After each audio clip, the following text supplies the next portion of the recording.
Munshi Premchandra Hindi audio book series. जुड़े रहिए we assist you Kapoor के साथ। आज मैं आपको कथा सम्राट मुंशी प्रेमचंद की कहानी कफन सुनाने जा रहा हूं। झोपड़े के द्वार पर बाप और बेटा दोनों एक बुझे हुए अलाव के सामने चुपचाप बैठे हुए हैं और अंदर बेटे की जवान बीवी बुधिया प्रसव वेदना में पछाड़ खा रही थी। रह रहकर उसके मुंह से ऐसी दिल हिला देने वाली आवाज निकलती थी कि दोनों कलेजा थाम लेते थे। जाड़ों की रात थी। प्रकृति सन्नाटे में डूबी हुई थी। सारा गांव अंधकार में लय हो गया था। घीसू ने कहा, मालूम होता है बचेगी नहीं। सारा दिन दौड़ते हो गया। जा देख तो आ। माधव चिढ़कर बोला, मरना ही है तो जल्दी मर क्यों नहीं जाती? देख कर क्या करूं? तू बड़ा बेदर्द है बे। साल भर जिसके साथ सुख चैन से रहा उसी के साथ इतनी बेवफाई। तो मुझसे तो उसका तड़पना और हाथ पर पटकना नहीं देखा जाता। चमारों का कुनबा था और सारे गांव में बदनाम। घीसू एक दिन काम करता तो 3 दिन आराम। माधव इतना कामचोर था कि आध घंटे काम करता तो घंटे भर चिलम पीता। इसलिए उन्हें कहीं मजदूरी नहीं मिलती थी। घर में मुट्ठी भर भी अनाज मौजूद हो तो उनके लिए काम करने की कसम थी। जब 2-4 फाके हो जाते तो घीसू पेड़ पर चढ़कर लकड़ियां तोड़ लाता और माधव बाजार से बेच लाता।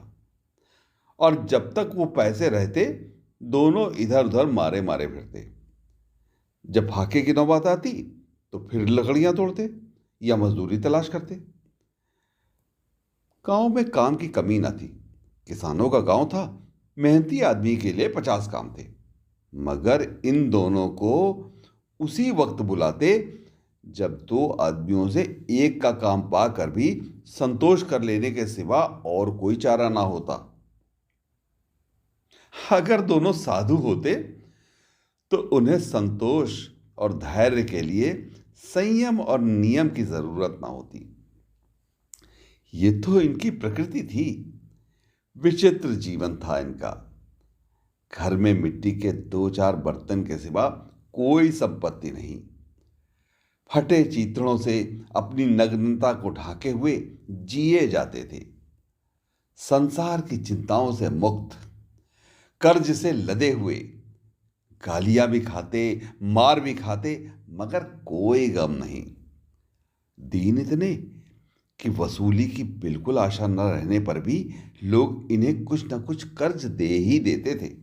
मटर आलू की फसल में दूसरों के खेतों से मटर या आलू उखाड़ लाते और भून भून कर खा लेते, या 10-5 ऊख उखाड़ लाते और रात को चूसते।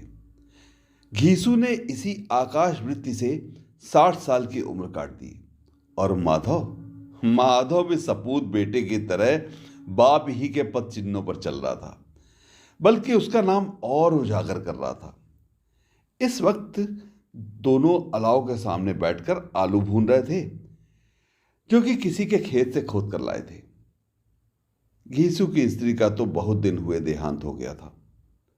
माधव का ब्याह पिछले साल हुआ था।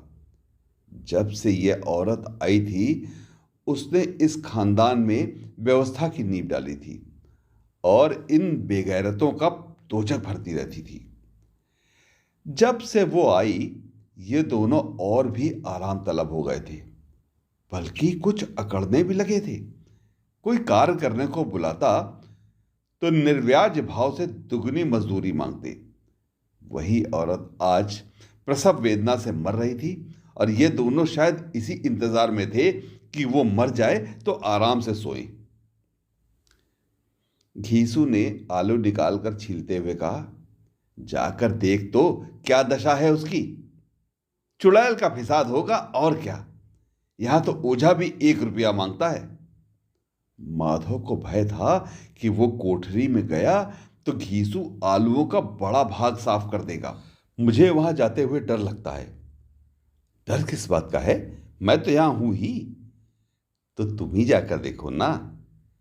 मेरी औरत जब मर रही थी तो मैं 3 दिन तक उसके पास से हिला तक नहीं, और मुझसे लजाएगी नहीं। जिसका कभी मुंह नहीं देखा, आज उसका उघड़ा हुआ बदन देखूं। उसे तन की सुध भी तो ना होगी। मुझे देख लेगी तो खुलकर हाथ पैर भी ना पटक सकेगी। मैं सोचता हूं कोई बाल बच्चा हुआ तो क्या होगा। सोंठ गुड़ तेल कुछ भी तो नहीं है घर में।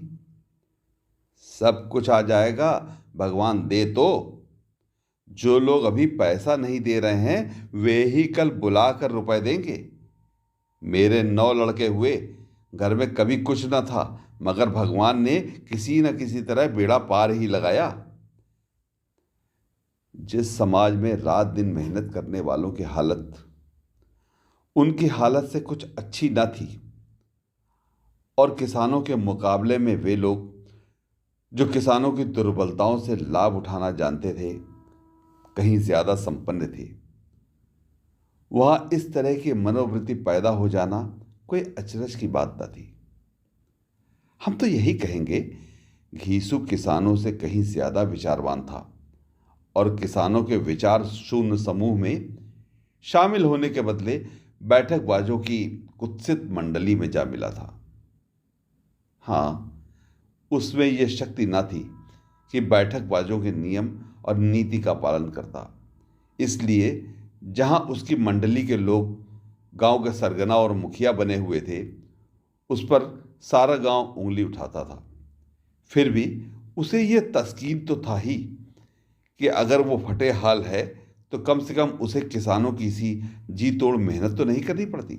और उसकी सरलता और निरीहता से दूसरे लोग बेजा फायदा तो नहीं उठाते। दोनों आलू निकाल निकाल कर जलते जलते खाने लगे।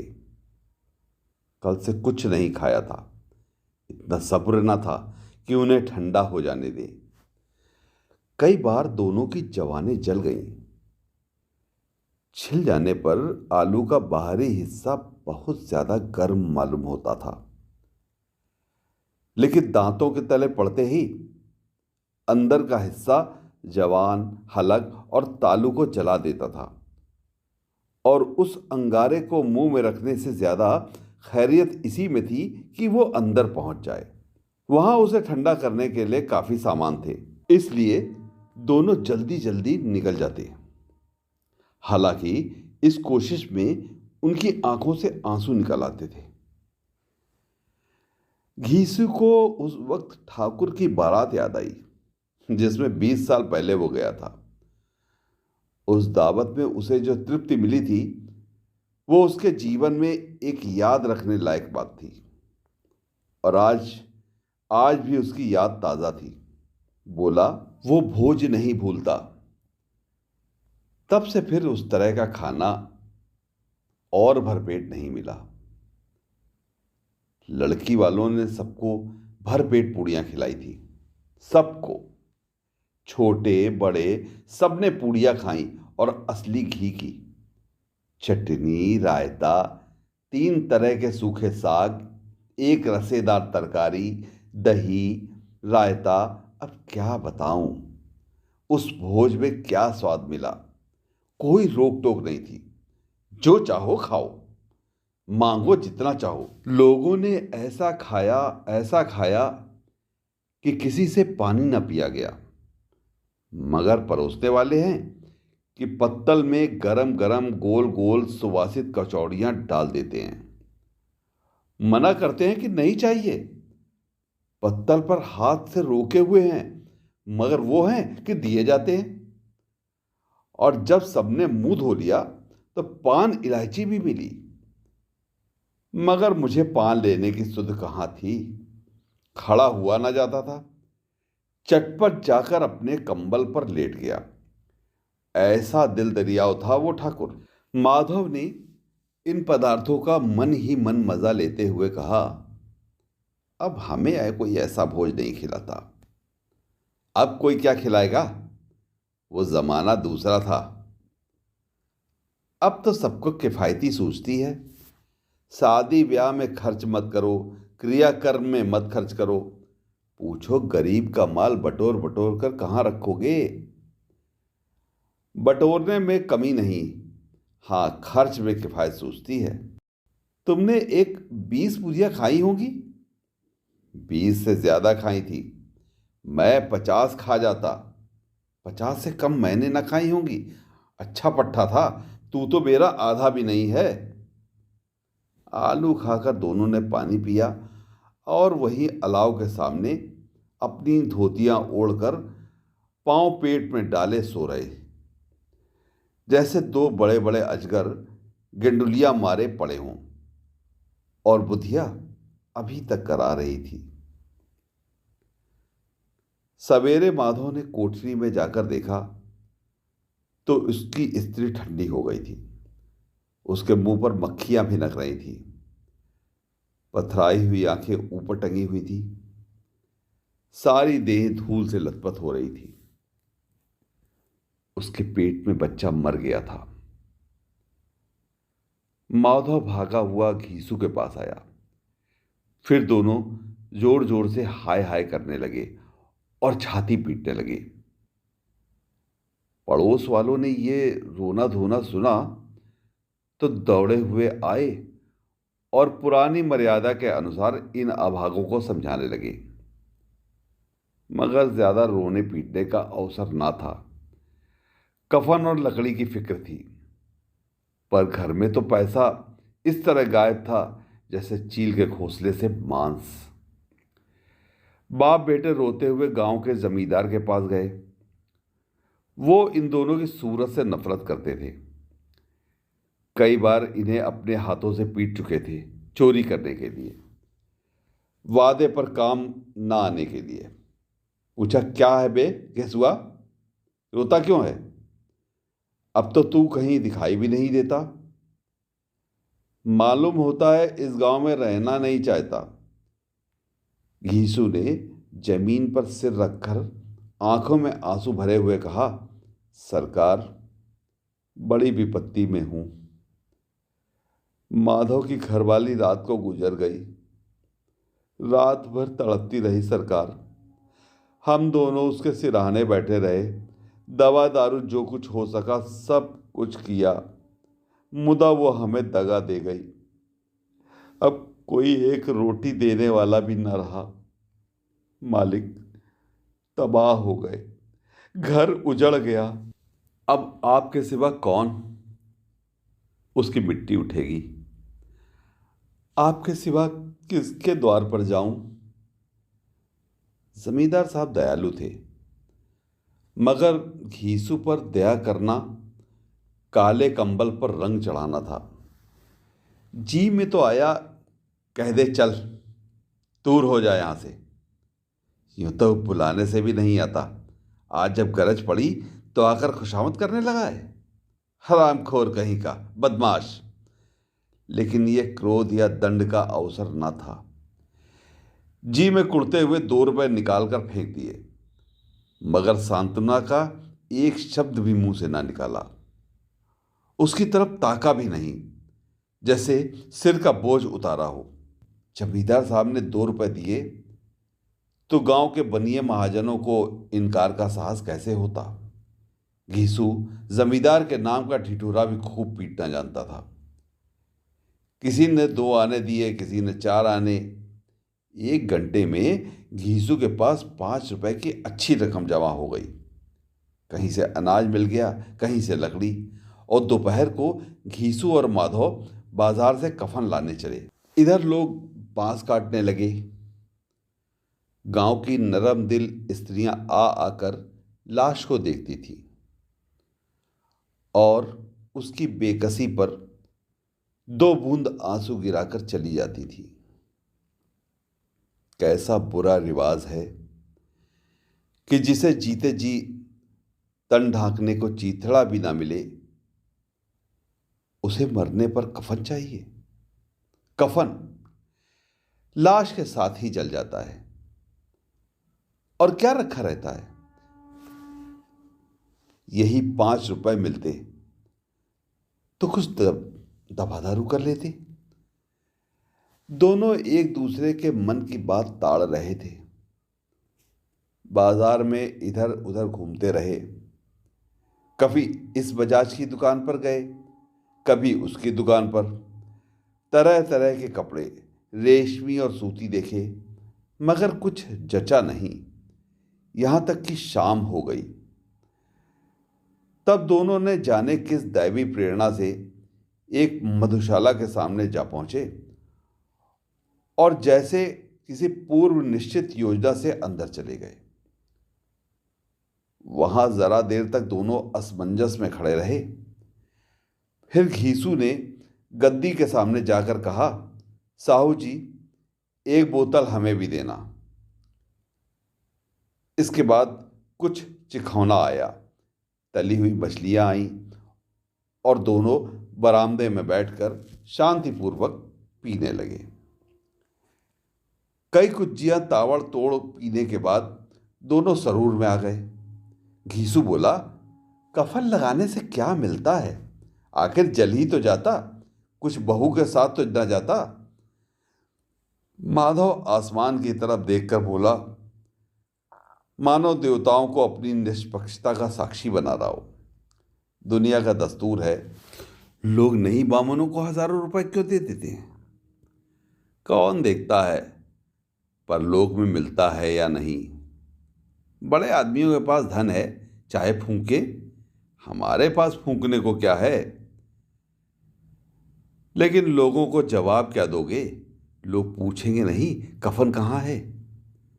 घीसू हंसा, अबे कह देंगे रुपए कमर से खिसक गए, बहू ढूंढा न मिले नहीं। लोगों को विश्वास तो ना आएगा, लेकिन फिर वही रुपए देंगे। माधव भी हंसा। इस अनपेक्षित सौभाग्य पर बोला, बड़ी अच्छी थी बेचारी, मरी तो भी खूब खिला पिलाकर, अभी बोतल से ज्यादा उड़ गई। घीसू ने 2 सेर पूड़ियां मंगाई, चटनी, अचार, कलेजिया। शराब खाने के सामने ही दुकान थी। माधव लपक कर 2 पत्तलों में सारा सामान ले आया। पूरा 1.5 रुपया और खर्च हो गया। सिर्फ थोड़े से पैसे बचे रहे। दोनों इस वक्त शान से बैठे हुए पूरियां खा रहे थे, जैसे जंगल में कोई शेर अपना शिकार उड़ा रहा हो। न जवाबदेही का खौफ था, न बदनामी की फिक्र। इन भावनाओं को उन्होंने बहुत पहले ही जीत लिया था। घीसू दार्शनिक भाव से बोला, हमारी आत्मा प्रसन्न हो रही है तो क्या उसे पुण्य ना होगा?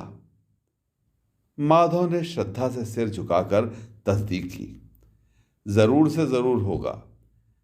भगवान, तुम अंतर्यामी हो, उसे बैकुंठ ले जाना। हम दोनों हृदय से आशीर्वाद दे रहे हैं। आज जो भोजन मिला वो कभी उम्र भर ना मिला था। एक क्षण के बाद माधव के मन में एक शंका जागी। बोला, क्यों दादा, हम लोग भी तो एक ना एक दिन वहां जाएंगे ही। घीसू ने इस भोले भाले सवाल का कुछ उत्तर ना दिया। वो परलोक की बातें सोचकर इस आनंद में बाधा न डालना चाहता था। जो वहां वो हम लोगों से पूछे कि तुमने कफन क्यों नहीं दिया, तो क्या कहेंगे? कहेंगे तुम्हारा सिर। पूछेंगे तो जरूर। तू जानता है कि उसे कफन ना मिलेगा। तू मुझे ऐसा गधा समझता है?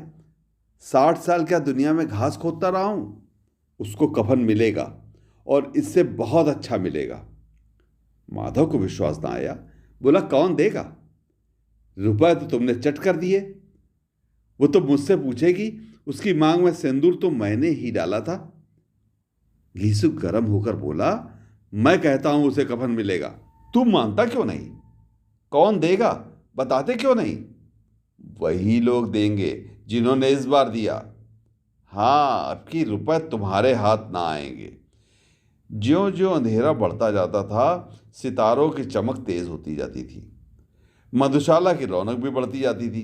कोई गाता था, कोई डीग मारता था, कोई अपने संगी के गले लिपट जाता था, कोई अपने दोस्त के मुंह से कुल्हड़ लगाए देता था। वहां के वातावरण में सरूर था, हवा में नशा।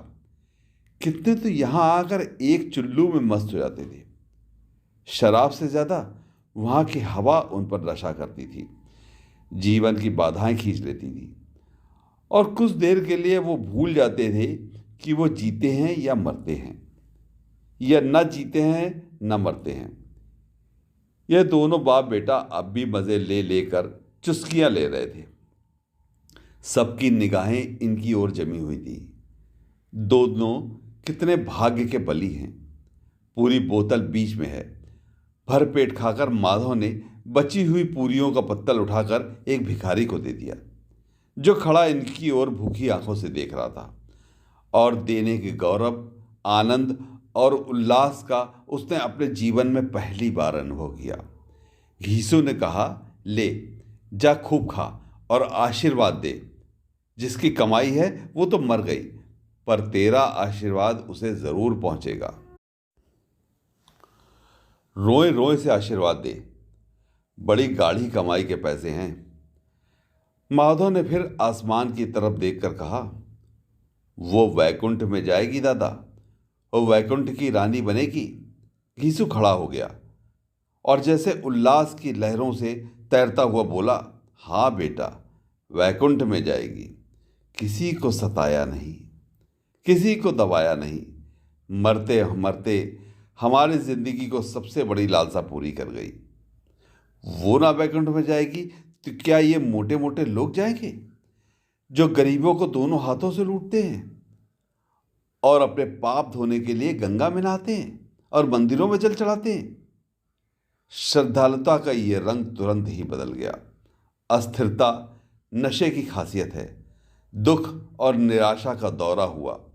माधव बोला, मगर दादा, बेचारी ने जिंदगी में बड़ा दुख भोगा, कितना दुख झेलकर मरी। वो आंखों पर हाथ रखकर रोने लगा, चीखे मार मार कर। घीसू ने समझाया, क्यों रोता है बेटा, खुश हो कि वो माया जाल से मुक्त हो गई, जंजाल से छूट गई। बड़ी भाग्यवान थी जो इतनी जल्दी माया मोह के बंधन तोड़ दिए। और दोनों खड़े होकर गाने लगे, ठगदी क्यों नैना छमकावे ठगदी। फिर दोनों नाचने लगे, उछले भी, कूदे भी, गिरे भी, मटके भी, भाव भी बनाए, अभिनय भी किए और आखिर नशे से बदमस्त होकर वहीं गिर पड़े।